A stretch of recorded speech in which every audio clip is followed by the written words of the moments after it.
Theory of Thorndike, इनका जो Thorndike का थ्योरी था, लर्निंग थ्योरी है, ये कौन से फ्रेमवर्क पे चल रहा है? स्टिमुलस रेस्पॉन्स फ्रेमवर्क पे चल रहा है, स्टिमुलस रेस्पॉन्स फ्रेमवर्क पे चल रहा है। एंड जो थॉर्नडाइक थे वो कौन से साइकोलॉजिस्ट थे? बिहेवियरल साइकोलॉजिस्ट थे, अमेरिकन बिहेवियरल साइकोलॉजिस्ट थे। एंड उन्होंने बोला learning is possible through the association between the stimulus and response. Stimuli and response जब जुड़ जाते हैं तो आपके हैबिट्स क्रिएट होते हैं। रेस्पॉन्सेस मीन्स बार बार एक चीज़ को रिपीट करने से आपके हैबिट बन जाते हैं। तो उसी से आपका पूरा कंसेप्ट क्लियर होगा लर्निंग का कि लर्निंग ऐसे होता है। लर्निंग भी एक हैबिट है, जिसे पढ़ा था स्टार्टिंग पॉइंट पे, learning is a modification of behaviour, modification of behaviour. तो सोचो अगर रेस्पॉन्सेस बार बार दे रहे हो स्टिमुली के अकॉर्डिंग तो आपका बिहेवियर फिक्स्ड हो जाएगा। तो इस पॉइंट को बोलते हैं स्टिमुलस एंड रेस्पॉन्स पेयरिंग और कनेक्शनिज्म। ठीक, देखो यहाँ पे टीचर है, टीचर बच्चे को क्वेश्चन पूछ रहे हैं, टीचर बच्चे को क्वेश्चन पूछे, ये टीचर ये क्वेश्चन पूछे बच्चे को, बच्चे ने आंसर दे दिया, तो अभी क्या करना पड़ेगा? रीइंफोर्स करना पड़ेगा। ठीक है, आपको बोला ये पर्सन का नाम क्या है? E.L. थॉर्नडाइक है। ठीक है, E.L. थॉर्नडाइक ने बच्चों के अंदर ये अटेम्प्ट क्यों लिया था? प्रॉब्लम सॉल्विंग के लिए। अच्छे से समझा रही हूँ, बार बार समझो।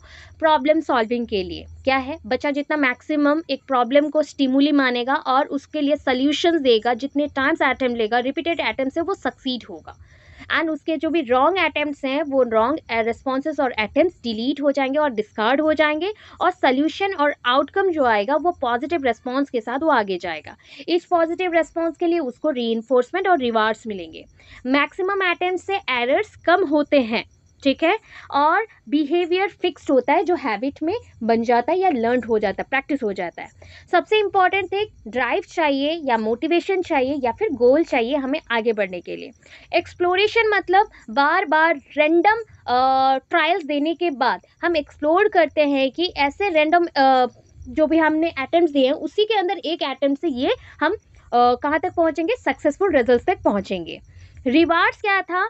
अगर अच्छा रिजल्ट दिया बच्चे ने रिपीटेड प्रैक्टिस के बाद स्टिमुली एंड जो रेस्पॉन्स से कनेक्शन बहुत अच्छा रहा, देन रिवार्ड भी उसको मिलेगा। ठीक है, एंड इसके थ्रू क्या होगा? एरर्स कम होंगे।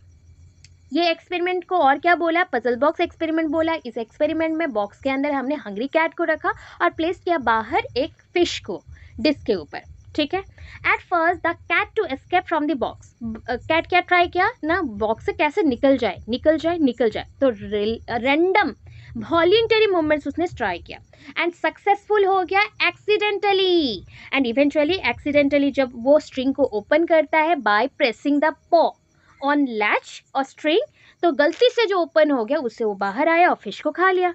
तो फिश उसके लिए क्या था? रीइंफोर्समेंट।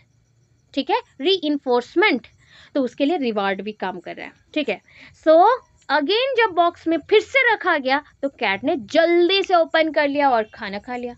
तो ये चीज़ है, जितना वो बार बार ट्रायल करेगा उतना उसके प्रोग्रेसिव चेंजेस आएंगे, वो सक्सेसफुल होगा। ठीक है, बिहेवियर में करेक्ट बिहेवियर फिक्स्ड हो जाएंगे। हमने अभी क्या पढ़ा था? Learning by trial error is gradual process, ये भी पढ़ा। For learning to occur the learner must be definitely motivated, learner को मोटिवेटेड रहना पड़ेगा। And learner variable responses random वाले दिखाएंगे, जो रिजल्ट अच्छे हैं वो सेटिस्फाइंग रेस्पॉन्सेस हैं, जो आपको अनोइंग मतलब जो लीड नहीं कर रहा है, do not lead to the goal, वो आपको ढकेल रहा है, आगे भेज रहा है, बट आपको रास्ते तक पहुंचा के फिर से गलत रिस्पॉन्सेस दिखा सकता है, उसको हम अनोइंग बोलेंगे, अनोइंग रिस्पॉन्सेस। जितना मैक्सिमम ट्रायल करोगे सेटिस्फाइंग रिस्पॉन्सेस के साथ उतना आप फिक्स हो जाओगे। जितना आप नेगेटिव रेस्पॉन्सेस को हटाना चाहते हो तो सक्सेसिव ट्रायल्स को बढ़ाना पड़ेगा और धीरे धीरे ये टाइम पीरियड डिक्रीज होता जाएगा। थॉर्नडाइक के लॉ पढ़े हो, मैं आपको पहले 3 लॉ पढ़ा चुकी हूँ। एक है law of readiness, law of exercise, law of effect. Readiness मतलब कोई चीज़, इसको कंडक्शन यूनिट बोलो, पूरा बॉडी और कोई एक्टिविटीज़ को कंडक्शन यूनिट बोलो। जब आप मोटिवेटेड हो कोई कंडक्शन को करने के लिए, conduction unit is ready to conduct something, तो उस टाइम पे आपका जो स्टिमुली है और उसके अकॉर्डिंग जो सक्सेसफुल रेस्पॉन्सेस है, इन दोनों के कनेक्शन को क्या मिलता है? स्ट्रेंथ मिलता है। अगर वो रेडी नहीं है तो इन दोनों के स्ट्रेंथ डिक्रीज हो जाएगा। इतना पढ़ा। लॉ ऑफ एक्सरसाइज से प्रैक्टिस होता है, बार बार रिपीट करते हो, और उसमें दो पार्ट पढ़ा, law of use and law of disuse. जो चीज़ सेटिस्फाइंग रिजल्ट देते हैं, रेस्पॉन्सेज देते हैं और सक्सेसफुल करवाते हैं, उसी को बार बार रिपीट करना चाहिए, that is the law of use. And जो चीज़ आपके काम नहीं आता, एनोइंग रिजल्ट देते हैं और एनोइंग रेस्पॉन्सेज देते हैं, उसको अवॉइड करना चाहिए, that is called law of disuse. Law of effect क्या होता है, जब आप कोई काम करते हो तो आपको मोटिवेटेड रहना ही इंपॉर्टेंट है, बिकॉज ये आपको एक पॉजिटिव गोल तक पहुंचाता है। ये होता है आपका इफेक्ट। अगर आपके पास गोल नहीं है देन आप रिजल्ट तक नहीं पहुंच सकते। इसके अंदर भी बहुत सारे लॉज हैं, just like law of multiple response. जब मल्टीपल रेस्पॉन्सेस आए तो कैसे एक्ट करना है। लॉ ऑफ एटीट्यूड, आपके बिहेवियर को, एटीट्यूड को कैसे रखना है। लॉ ऑफ प्रिपोटेंसी ऑफ एलिमेंट्स, जो भी आपके पास एलिमेंट्स हैं उसका क्षमता कितना है पहले से जानना। Law of response bye analogy, same type of अगर स्टिमुली है तो उसका रेस्पॉन्स भी सेम आएगा। लॉ ऑफ एसोसिएटिव शिफ्ट, जब आपको लगे कि ये सेम टाइप के रेस्पॉन्सेस हैं तो यहाँ से मैं दूसरे चीज़ में शिफ्ट कर लेता हूँ, वो रेस्पॉन्सेस यहाँ आ जाए, तो ये भी हो सकता है। तो ये बताए क्या, लॉ ऑफ रेडीनेस कर चुके हो। Law of application of readiness पहले भी बता चुके, बच्चे रेडी हैं तो करेंगे, नहीं रेडी है तो कर नहीं पाएंगे, बता दिया। लॉ ऑफ एक्सरसाइज भी कर चुके, प्रैक्टिस करना बार बार। लॉ ऑफ इफेक्ट में भी बोल दिया गया है। लॉ ऑफ इफेक्ट जैसे है, अगर आपको कुछ बोल दिया जाए उसका इफेक्ट क्या आता है, ठीक है। प्रॉपरली रिजल्ट, सेटिस्फैक्शन रिजल्ट आए तो आपका इफेक्ट क्या होगा, वो है, ठीक है, हो गया। सबऑर्डिनेट लॉज में आओ।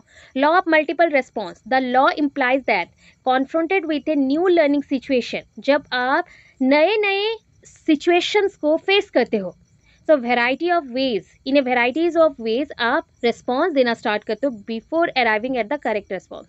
मतलब ना, पहले आप जैसे ट्राई कर रहे हो ना, एक स्टिमुली आया बट उसके अकॉर्डिंग ना आप बार बार ट्राई करो मैक्सिमम, तो डिफरेंट टाइप ऑफ रेस्पॉन्सेज दे रहे हो जब तक आप सही रेस्पॉन्स तक नहीं पहुंच जाते। लॉ ऑफ एटीट्यूड क्या है, the learner perform the task well if he has his attitude set in the task.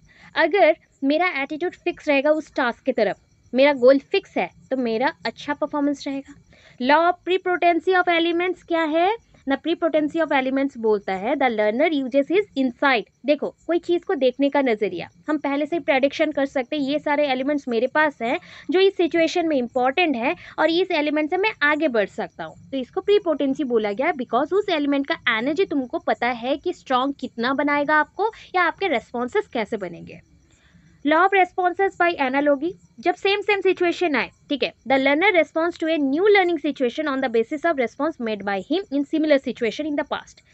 सोचो, एक पास्ट में आप कोई एक सिमिलर सिचुएशन को हैंडल किए हो, उसका रिजल्ट आपको पता है कैसे काम करना है, उस टाइप का सिचुएशन अगर बाद में फिर से आए, जो कि एनालॉजी बोला जाता है, तो हम वैसे ही हैंडल करेंगे, that is called law of response bye analogy.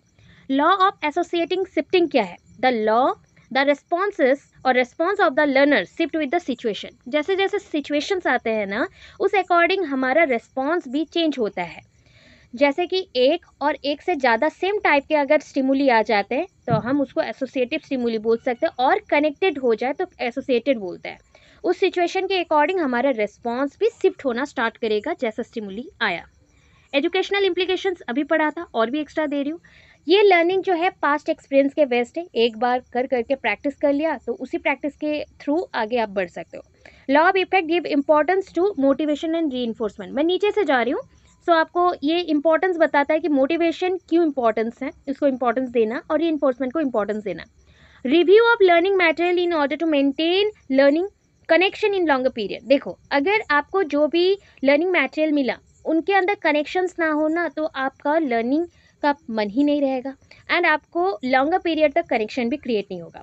More and more opportunity should be given to the learners. Always try करना कि नॉलेज जैसे उनके अंदर फिक्स हो जाए, बार बार रिपीट हो, इसलिए ज़्यादा से ज़्यादा टाइम दो। The law of readiness implies the teacher should prepare the mind of the student. ये तो फिक्स होना चाहिए, बच्चों को तैयार करो कुछ भी फेस करने के लिए। देन क्या है, it stresses the importance of mental readiness, जो मेंटली आप तैयार हो, ये मोटिवेशन होना चाहिए। मीनिंगफुल प्रैक्टिस, मीनिंगलेस प्रैक्टिस मत करना, जो ज़रूरत है उतना ही करो। इंसेंटिव्स मतलब रिवार्ड्स इंपॉर्टेंट होते हैं। Thorndike's theory emphasizes the importance of motivation in the learner. सबसे इंपॉर्टेंट चीज़ है मोटिवेशन, उसके थ्रू ही आप आगे बढ़ सकते हो। तो ये है, आपको पीपीटी के थ्रू समझा दिया, ठीक है।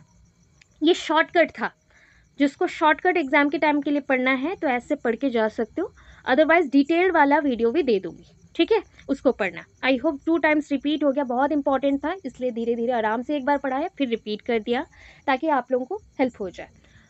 दूसरा वीडियो मैं आपको प्रोवाइड कर दूंगी, अगर किसी को अभी पढ़ना है तो ऑलरेडी है, चैनल में है, सर्च कर सकते हो थॉर्नडाइक एक्सपेरिमेंट बाय, मेरा नाम लिख देना नंदिनी प्रियदर्शन दास, मिल जाएगा, ठीक है, अदरवाइज वेट करना, मैं प्रोवाइड कर दूंगी।